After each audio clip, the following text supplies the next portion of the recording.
ओम नमः शिवाय। श्री शिवाय नमस्तुभ्यम। प्रिय श्रोताओं, आप सभी का दिन शुभ हो। आज हम सभी पावन सोमवार व्रत की कथा का श्रवण करने जा रहे हैं और यह दिन भगवान भोलेनाथ को अत्यंत प्रिय है। आज के दिन जो भी भक्त श्रद्धा और भक्ति से सोमवार का व्रत करके शिवलिंग पर गंगा जल, दूध, बेलपत्र, धतूरा और अक्षत चढ़ाकर शिव जी का पूजन करके कथा का श्रवण करता है, उसके सभी कष्ट दूर हो जाते हैं और जीवन में सुख समृद्धि आती है। तो आइए सुनते हैं सोमवार व्रत की संपूर्ण कथा। एक बार भोलेनाथ और माता पार्वती जी मृत्यु लोक में भ्रमण करने पधारे।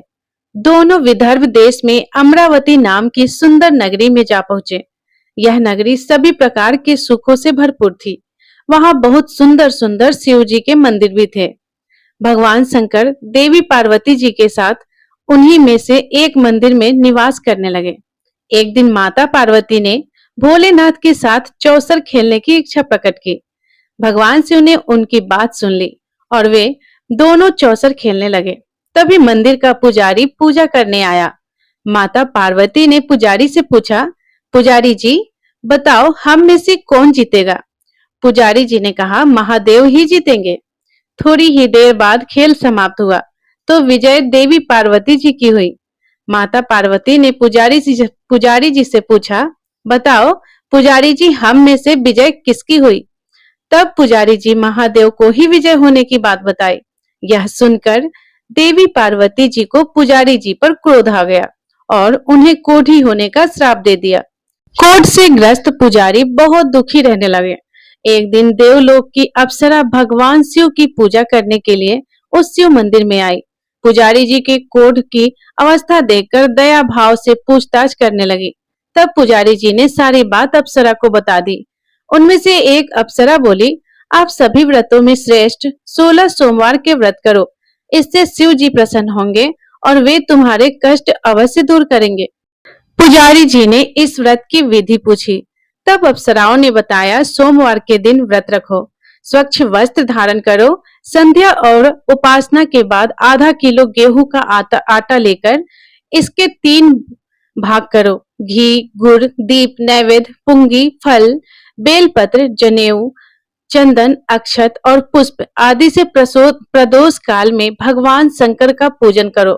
3 भागों में से 1 भाग शिव जी को अर्पण करो, बाकी 2 को शिव जी के प्रसाद के रूप में उपस्थित जन को बांट दो। खुद भी प्रसाद ग्रहण करो। इस तरह 16 सोमवार व्रत करो। 17वें सोमवार को पाव भर की पवित्र आटे की बाटी बनाओ, उसमें घी और गुड़ मिलाकर चूरमा बनाओ, शिव जी को भोग लगाकर उपस्थित भक्तों में बांट दो। इसके बाद परिवार सहित प्रसाद ग्रहण करो, तो इससे सभी मनोरथ पूर्ण हो जाते हैं। ऐसी बात बताकर अप्सराएं चली गई। पुजारी जी ने अप्सराओं की बताई विधि अनुसार 16 सोमवार के व्रत किए, जिसके पुण्य प्रताप से भगवान शिव की कृपा और माता पार्वती की दया से पुजारी जी क्रोध मुक्त हो गए और आनंद से रहने लगे। कुछ समय बाद भगवान शिव और देवी पार्वती जी वापस उसी मंदिर में आए। देवी पार्वती ने पुजारी जी को निरोगी देखकर कारण पूछा, तो पुजारी जी ने 16 सोमवार व्रत की महिमा बताई। पार्वती जी खुद भी 16 सोमवार व्रत रखने के लिए तैयार हो गई और इस व्रत को करने से उनके रूठे हुए पुत्र कार्तिकेय जी देवी पार्वती जी के आज्ञाकारी हो गए। कार्तिकेय जी ने जब माता से पूछा कि माता, आपने ऐसा क्या किया है जिससे मेरा हृदय परिवर्तन हो गया है? तब देवी पार्वती ने 16 सोमवार की कथा उन्हें सुना दी। कार्तिकेय जी ने अपने विशेष मित्र से जो कहीं खो गया था उससे मिलने की कामना में 16 सोमवार के व्रत किए, तो उनका खोया हुआ मित्र उन्हें जल्दी मिल गया। मित्र ने एक आकस्मिक मिलन के कारण पूछा, तो कार्तिकेय जी ने उसे 16 सोमवार का व्रत करना बताया। मित्र ने व्रत की विधि विधान पूछा और स्वयं के विवाह की मनोकामना से 16 सोमवार के व्रत धारण किए। इसके बाद कार्तिकेय जी का मित्र एक स्वयंवर सभा में गया, तो वहां की राजकुमारी ने आकर्षित होकर उसके गले में वरमाला डाल दी और उसे अपना पति स्वीकार कर लिया। तब राजा ने बहुत सारा धन और सामान देकर उसको भेजा। अब वे दोनों सुख से रहने लगे।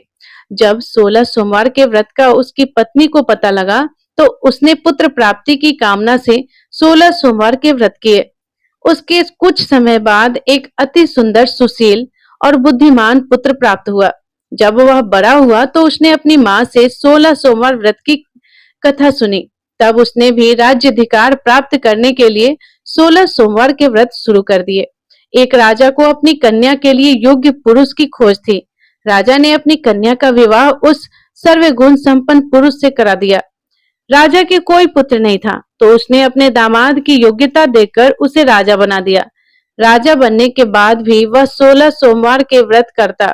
17वां सोमवार आने पर उसने अपनी पत्नी से शिव जी की पूजा के लिए मंदिर चलने को कहा। तो उसने दासियों से कहकर पूजा की सामग्री तो भिजवा दी, लेकिन खुद ही नहीं गई। अब इधर राजा ने शिव जी की पूजा समाप्त की तो आकाशवाणी हुई, हे राजा, अपनी रानी को राजमहल से निकाल दे, नहीं तो सर्वनाश हो जाएगा। राजा दरबार में आकर सभासदों से विचार विमर्श किया और सर्वनाश के भय से रानी को राजमहल से निकाल दिया गया। अपने दुर्भाग्य को कोसती हुई रानी नगर से बाहर चली गई। दुखी मन से चलते हुए वह एक गांव में जा पहुंची। वहां पर एक बूढ़ी माई थी जो सूत बेचा करती थी। बूढ़ी माई ने दया करके रानी को अपने साथ सूत बेचने के लिए रख लिया। जब से रानी को साथ रखा, बूढ़ी माई का तो सूत बिकना ही बंद हो गया। बूढ़ी माई ने रानी से वहां से जाने को कह दिया। अब रानी एक तेली के यहाँ काम मांगने गई। उसी समय तेली के मटके चटक गए, सारा तेल बह गया। तेली ने भी उसे वहां से भगा दिया। दुखी होकर रानी एक नदी के पास गई तो नदी का सारा पानी सूख गया। वह एक पेड़ के नीचे बैठी तो पेड़ के सारे पत्ते सूखकर गिर गए। आसपास के लोगों ने जब यह सब कुछ देखा तो उसे पकड़कर मंदिर के पुजारी गोसाई जी के पास ले गए। गोसाई जी देखते ही जान गए कि यह कोई विधि की मारी कुलीन स्त्री है। गोसाई जी ने रानी से कहा कि वह उनके आश्रम में उनकी पुत्री की तरह रह सकती है। अब रानी आश्रम में रहने लगी। रानी भोजन बनाती थी तो उसमें कीड़े पड़ जाते थे। पानी भरकर लाती तो वह गंदा हो जाता था। अब तो गोसाई जी ने एक दिन दुखी होकर उससे पूछा कि बेटी, तुम्हारी यह दशा कैसे हुई? यह किस देवता का कोप है? तब रानी ने शिव जी की पूजा में ना जाने वाली बात गोसाई जी को बताई। तो गोसाई जी बोले, पुत्री, तुम 16 सोमवार के व्रत करो, इससे तुम अपने सभी कष्टों से मुक्ति पा सकती हो। गोसाई जी की बात मानकर रानी ने 16 सोमवार के व्रत किए। 17वें सोमवार के दिन विधि विधान से शिव जी की पूजा भी की। पूजा के प्रभाव से राजा को इधर महल में रानी की याद सताने लगी और रानी को ढूंढने के लिए उसने चारों दिशाओं में अपने दूत भेजे। रानी की खोज में घूमते घूमते दूत गोसाई जी के आश्रम में भी पहुंच गए। राजा को खबर लगी तो राजा रानी को ले जाने आश्रम पहुंच गया। गोसाई जी से बोला, यह मेरी पत्नी है। शिव जी के क्रोध के कारण मैंने इसे महल से निकाल दिया था। अब जब शिव जी का प्रकोप शांत हो चुका है तो इसे मेरे साथ जाने की आज्ञा दीजिए। गोसाई जी ने रानी को राजा के साथ जाने की आज्ञा दे दी। रानी बहुत प्रसन्न हुई। राजा और रानी के आने की खुशी में नगर वासियों ने खूब सजावट की, मंगल गीत गाए, पंडितों ने मंत्र आदि गाकर स्वागत किया। इस तरह धूमधाम से रानी का महल में प्रवेश हुआ। राजा ने ब्राह्मणों को दान आदि दिए, याचकों को धन धान्य दिया, जगह जगह भूखे लोगों को भोजन खिलाने के लिए भंडारे खुलवाए। राजा रानी 16 सोमवार के व्रत करते हुए शिव जी का विधि विधान से पूजन करते हुए सुखपूर्वक लंबे समय तक जीवन बिताने के बाद शिवलोक को पधार गए। इस प्रकार जो भी मनुष्य मन, वचन और कर्म से भक्ति भाव से 16 सोमवार के व्रत और पूजन विधि विधान से करता है, कथा का श्रवण करता है, वह सभी सुखों को प्राप्त करके अंत में शिवलोक को गमन करता है और यह व्रत सभी मनोरथ पूर्ण करने वाला है। तो सभी प्रेम से बोलिए, भगवान भोलेनाथ की जय। एक बार किसी नगर में एक साहूकार था। उसके घर में धन की कोई कमी नहीं थी, लेकिन कोई संतान न होने के कारण वह बड़ा दुखी था। संतान प्राप्ति के लिए वह हर सोमवार को व्रत रखता था और पूरी श्रद्धा के साथ शिव मंदिर जाकर भगवान शिव और माता पार्वती की पूजा किया करता था। उसकी भक्ति देखकर एक दिन माँ पार्वती प्रसन्न होकर भगवान शिव से साहूकार की मनोकामना पूर्ण करने का निवेदन करती है। पार्वती जी के आग्रह पर भगवान शिव ने कहा, हे देवी, इस संसार में हर प्राणी को उसके कर्मों का फल मिलता है और जिसके भाग्य में जो हो उसे भोगना ही पड़ता है। लेकिन पार्वती जी ने साहूकार की भक्ति देखकर उनकी मनोकामना पूर्ण करने की इच्छा व्यक्त की। माता पार्वती के आग्रह पर भगवान शिव ने साहूकार को पुत्र प्राप्ति का वरदान तो दिया, लेकिन उन्होंने बताया कि यह बालक केवल 12 वर्षों तक ही जीवित रहेगा। माता पार्वती और भगवान शिव की इस संवाद को साहूकार सुन रहा था, इसलिए उसे ना तो इस बात की खुशी हुई और ना ही कोई दुख, बल्कि वह पहले की तरह ही शिव जी की पूजा किया करता था। कुछ समय के बाद साहूकार की पत्नी ने एक पुत्र को जन्म दिया। जब वह बालक 11 वर्ष का हुआ तो उसे पढ़ने के लिए काशी भेज दिया गया। साहूकार ने पुत्र के मामा को बुलाकर उसे बहुत सारा धन देते हुए कहा कि तुम इस बालक को काशी विद्या पढ़ने के लिए लेकर जाओ। तुम लोग रास्ते में यज्ञ कराते जाना और ब्राह्मणों को भोजन दक्षिणा देते हुए जाना। दोनों मामा भांजे इसी तरह यज्ञ कराते और ब्राह्मणों को दान दक्षिणा देते काशी नगरी निकल पड़े। इस दौरान रात में एक नगर पड़ा जहां नगर के राजा की कन्या का विवाह होना था। लेकिन जिस राजकुमार से उसका विवाह होने वाला था वह एक आंख से काना था।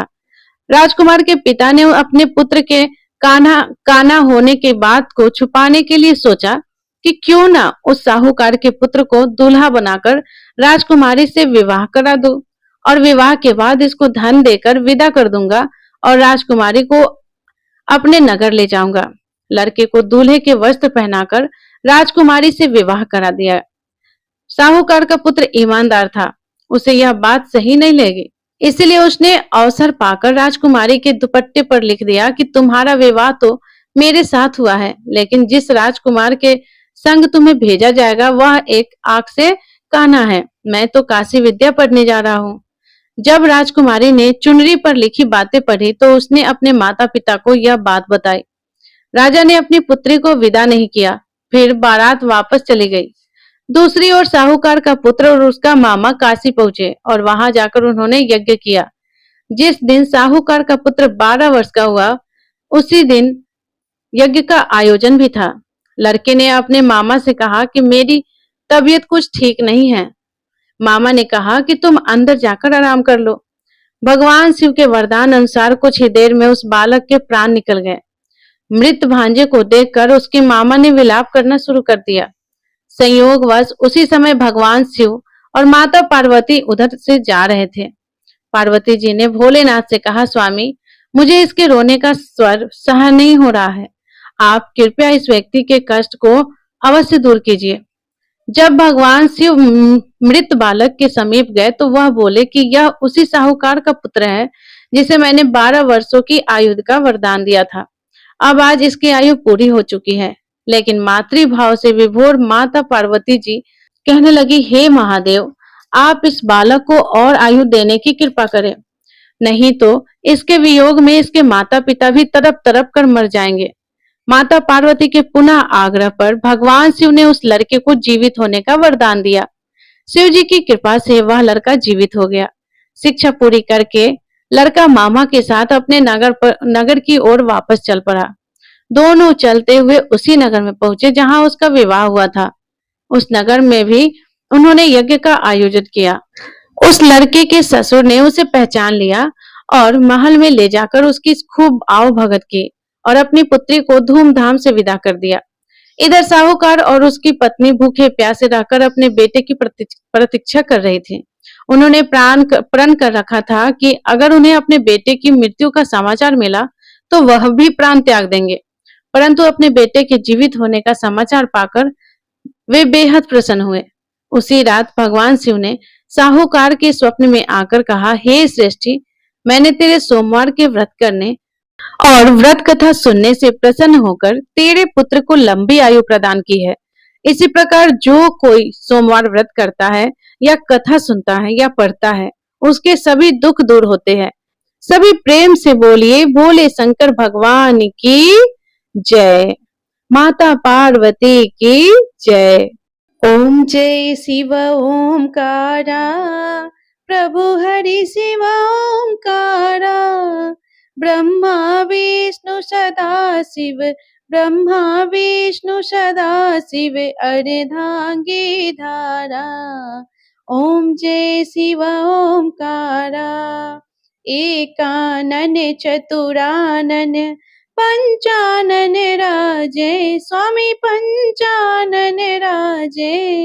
हंसासन गरुड़ासन, हंसासन गरुड़ासन वृषवाहन साजे। ओम जय शिव ओंकारा।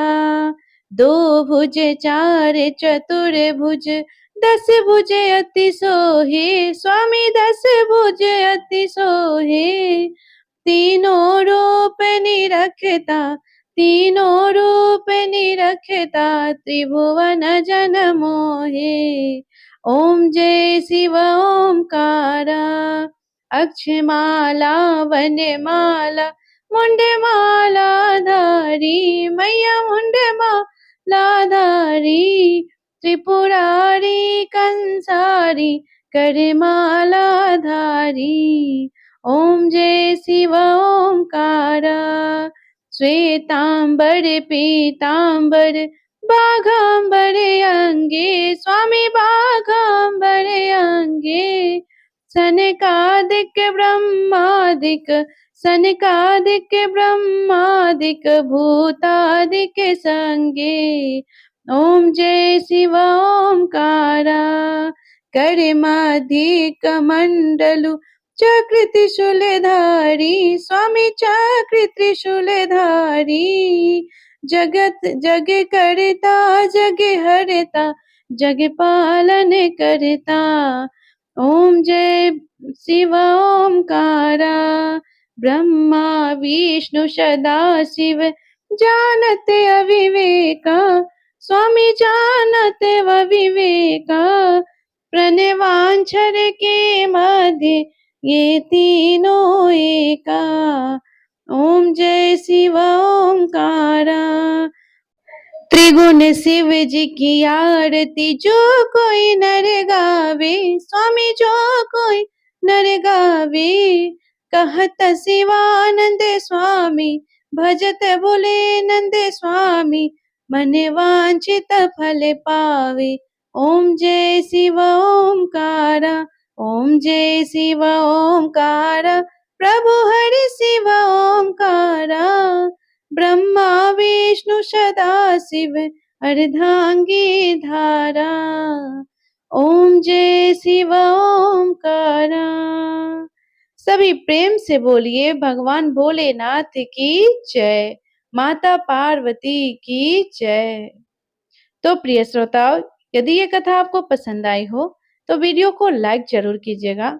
और प्रतिदिन आपके लिए मैं हर व्रत की कथा लेकर आती हूँ, उन सभी कथाओं का श्रवण कीजिए। और अगर अच्छा लगे आपको तो कमेंट जरूर कीजिएगा। जिस भी भगवान का हो उन भगवान को नमस्कार और कमेंट जरूर कीजिएगा। धन्यवाद। फिर कल मिलेंगे दूसरी कथा के साथ। राधे राधे। जय श्री कृष्ण।